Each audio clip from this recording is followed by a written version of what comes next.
जाएगी बंगाल में ही, मछली बंगाल में रह जाएगी और बंगाली अलग अलग राज्यों में भागने को मजबूर हो जाएगा। ये कड़वी सच्चाई है। आज पश्चिम बंगाल में ही क्यों अराजकता फैलाई जा रही है?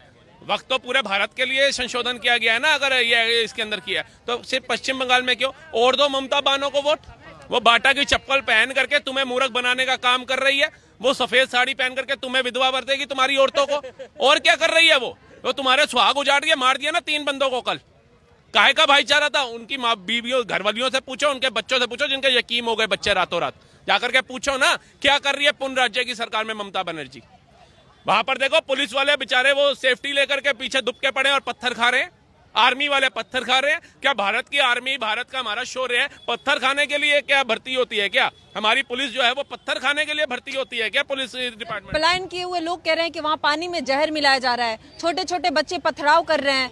तो आखिर क्या वहाँ का लॉ एंड ऑर्डर संभाल नहीं पा रही है सरकार? आखिर क्यों ऐसी? क्या केंद्र सरकार को भी हस्तक्षेप करनी चाहिए? क्योंकि यही तो है मैडम, यहाँ पे भारत में ना हिंदू मूर्ख है। अभी अगर हस्तक्षेप कर देगी ना भारत सरकार, नरेंद्र मोदी की सरकार हस्तक्षेप कर देगी तो वही एजेंडा फैलाएंगे 26 अलायंस वाले, संविधान की हत्या हो गई, लोकतंत्र की हत्या हो गई। और कुछ मूर्ख कहेंगे हाँ संविधान की हत्या हो गई। वो एक चूजा आएगा वहां से ध्रुव राठी बन करके वो और बयान दे देगा कुछ, सब कहेंगे हाँ यही एजुकेटेड है। बाकी भारत के अंदर सारे युवा जितने भी लोग हैं सब अनएजुकेटेड है। सुकत है सुनीता विलियम्स गई ना, गणपति जी की मूर्ति लेकर के गई, उसने कहा मैं उनको निहारती थी तो मुझे ताकत मिलती थी। ये उनको भी अंधभक्त बोल देंगे। इनका कुछ नहीं कर सकते आप। ये बेवकूफों लोग हैं जिनका खामियाजा हमारे आपके जैसे लोग भी भुगतते हैं। आज बंगाल की कई महिलाएं भुगत रही हैं जो रात को अंधेरे में पलायन कर रही हैं, वीडियो वहां से वायरल हो रही हैं। आप बताइए मुर्शिदाबाद में हिंसा का कारण आपको क्या लगता है? क्योंकि वहाँ की सरकार कह रही है कि हम ये पश्चिम बंगाल में लागू नहीं होने देंगे। अल्पसंख्यकों की जमीन को हड़पने की जो केंद्र सरकार कोशिश कर रही है उसमें हम कामयाब नहीं होने देंगे। मैडम ये भारत के संविधान के रूप में इसको पारित किया गया है। ये लोकतंत्र के मंदिर में पारित हुआ है। इसको ममता नहीं, ममता की पूर्वजों को भी आकर के मानना पड़ेगा। ठीक है। और दूसरी बात है अराजकता की कितनी फैला लोगे? कम से कम वहां के सोए हुए हिंदू अब तो जागेंगे। यूपी के जागे ना, यूपी 5000 से ज्यादा मुसलमान सड़क पे है सर। वो आएंगे। भाई ने बहुत अच्छी अभी एक उदाहरण दिया है ना, जहां पर ये कम है वहां तो ये कहते हैं भैया जी हमारे को थोड़ी रहने के लिए जगह दे दो।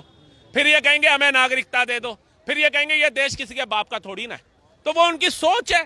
आज अगर हम भी यहाँ सुरक्षित खड़े हैं तो इसमें संविधान का लेन देन नहीं है। कड़वे शब्द हैं, लगेंगे बुरे ना। मुझे पुलिस बेचारी, मैं यहाँ पर सुरक्षित खड़ा हूं क्योंकि ये आसपास मेरे हिंदू समाज के लोग हैं। जिस दिन वो आ गए अपनी तादाद में ज्यादा तो मैं क्या, मेरा परिवार भी उस दिन सुरक्षित नहीं होगा। हमें उनके तरीके से चलना पड़ेगा। आप जाकर के देखिए जरा भारत के अभिन्न राज्यों के अंदर जहां जहां पर इनकी तादाद ज्यादा है, हिंदू ही पलायन का बोर्ड लगाता है। कहते हैं ना मोदी योगी की सरकार आ गई, मुसलमान को जीने नहीं दे रही। 11 साल ही तो हुए मोदी की सरकार को आए। कोई एक राज्य, कोई एक क्षेत्र बताओ जहां मुसलमानों ने पलायन का बोर्ड लगाया हो। सभी हिंदुओं के पलायन के बोर्ड लग रहे हैं क्योंकि ये संविधान का खामियाजा दे करके, संविधान बोल करके उनके घरों को हड़पने का काम करते हैं और उनके ऊपर इतना जुल्म करते हैं। उनको अपना घर छोड़ करके 20 बच्चे लेकर के जाना पड़ता है क्योंकि उनके पास 17 बच्चे नहीं है ना बेचारों के पास, हिंदुओं के पास। उनके पास हमारे 2 के क्राइटेरिया पे चलते हैं।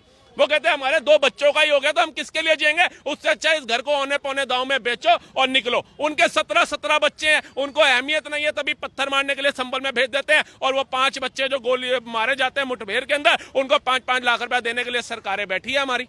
बहराइच में नहीं गई, मिश्रा जी के घर नहीं गई, वो अयोध्या पावन नगरी के अंदर 12 साल की दलित बच्ची से बलात्कार करने वाला मोहिब खान उस बिटिया के घर में नहीं गए ये पैसा देने, उनके घर वालों को सहानुभूति देने कि सरकार आपके साथ है, मंत्री आपके साथ है, सांसद आपके साथ है। लेकिन संभल में जब पुलिस वालों को पत्थर मार रहे थे उनको 5-5 लाख रुपया देने ये जाते हैं। प्रधानमंत्री आवास के अंदर आतंकवादियों को बुला करके सम्मान ये देते हैं। आतंकवादियों की फांसी की सजा रुकवाने के लिए ये लोग कोर्ट के दरवाजे रात को 12 बजे खुलवाते हैं। ये तबूर राणा जो आया आतंकवादी, जो मास्टरमाइंड था, उसका समर्थन करने के लिए ऑन मीडिया रिकॉर्ड में आकर के बोलते हैं। जो ऐसे लोग हैं जो शाहीन बाग में बिरयानियां बांट करके खिला रहे होते हैं और वो भारत के अंदर एकता की बात करते हैं, हिंदू मुस्लिम भाईचारे की बात करते हैं। ये भाईचारा कभी ना बना पाए थे, ना बना पाएंगे, ना आने वाले समय में बन पाएगा। अच्छा, ओवैसी जी हो या मुस्लिम पर्सनल लॉ बोर्ड हो, लगातार अभी भी मुसलमानों को सड़क पे आने के लिए अपील कर रहे हैं। कह रहे हैं यही वक्त है, आवाज उठाओ, देश में मुसलमानों को नहीं रहने दिया जाएगा, ये सरकार की साजिश है, हमारे जमीनें हड़पने की कोशिश हो रही है। एक ओवैसी की जमीन हड़पने की कोशिश हो रही होगी क्योंकि उसने ही सबसे ज्यादा जो तथ्य निकल करके आ रहे हैं, जो आजकल वीडियो चल रही है उसमें बताया जा रहा है ओबीसी कितने लाख एकड़ जमीन तो कब्जा के बैठा है। और जब ये संशोधन नहीं हुआ था उससे पहले ओबीसी ने खुद माइक पे आकर के बोला ऑन रिकॉर्ड कि मुसलमानों 1 लाख समथिंग करोड़ एकड़ जमीन के पेपर नहीं है मुसलमानों के पास। तुम्हारा कब्रिस्तान खा जाएंगे, तुम्हारी मस्जिदें खा जाएंगे, तुम्हारे मदरसे खा जाएंगे, बाहर निकलो। तो ये मुसलमानों को बलगलाता है। मैं कहता हूं मुसलमानों को, जब तुम पत्थर मारने के लिए निकलते हो तो उसमें ओबीसी का लड़का क्यों नहीं होता, उसमें अखिलेश के बच्चे क्यों नहीं होते, उसमें लालू प्रसाद यादव के बच्चे क्यों नहीं खड़े होते पत्थर मारने के लिए? पत्थर मारेगा मुसलमान का बच्चा, थाने में केस बनेगा मुसलमान के बच्चे पे, गोली से मरेगा मुसलमान का बच्चा, और इनके बच्चे लंदन, अमेरिका और इंग्लैंड में बैठ करके मौज मस्तियां करेंगे। वो बड़ी बड़ी लग्जरी गाड़ियां फरारी जैसी चलाएंगे, वो प्राइवेट जेटों की उड़ानें भरेंगे, और गरीब मुसलमान का लड़का, वो कल भी मर रहा था इनकी राजनीति में, आज भी मर रहा है और आने वाले समय में भी मरता रहेगा। तेजस्वी यादव अभी भी कह रहे हैं हमारी सरकार आएगी बिहार में, उसके बाद इस बिल को हम लागू ही नहीं होने देंगे, कूड़ेदान में डाल देंगे। अरे सरकार तुम्हारी लाएगा कौन? मैं आपको लिख के दे रहा हूं, वो सीमा हैदर जो था ना, उसका वो पति लप्पू सा सचिन, वो बाप बन गया, लेकिन तेजस्वी यादव सीएम नहीं बनेगा। मैं आपको बता रहा हूं, एक पल के लिए वो बाप बन गया, 5वें बच्चे को न जन्म दे दिया भारत के अंदर आकर के सीमा हैदर, लेकिन ये नहीं बनेगा। उसके बाद दूसरी पे आ जाओ, जो लालू प्रसाद यादव चीफ मिनिस्टर होकर के, रेल मिनिस्टर होकर के, उसकी धर्म पत्नी भी चीफ मिनिस्टर होकर के अपने बेटे को 9वीं नहीं पास करा पाए, वो बिहार को चलाएंगे।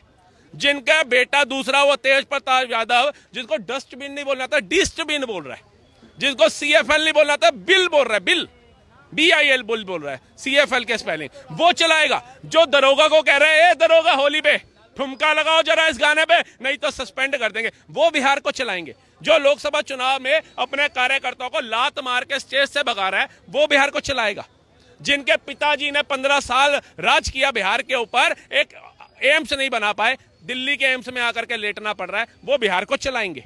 बिहार में चुनाव भी है सर, और जेडीयू से कुछ नेता इस्तीफा भी दे रहे हैं, मुस्लिम नेता, तो चुनाव में इसका असर हो सकता है? क्यों हो सकता है मैडम? आज तक तो बताया जा रहा था ये दलित है, ये ठाकुर है, ये राजपूत है, ये बनिया है, ये SC है, ये ST है, ये आदिवासी है, ये पिछड़ा है, ये अति पिछड़ा है।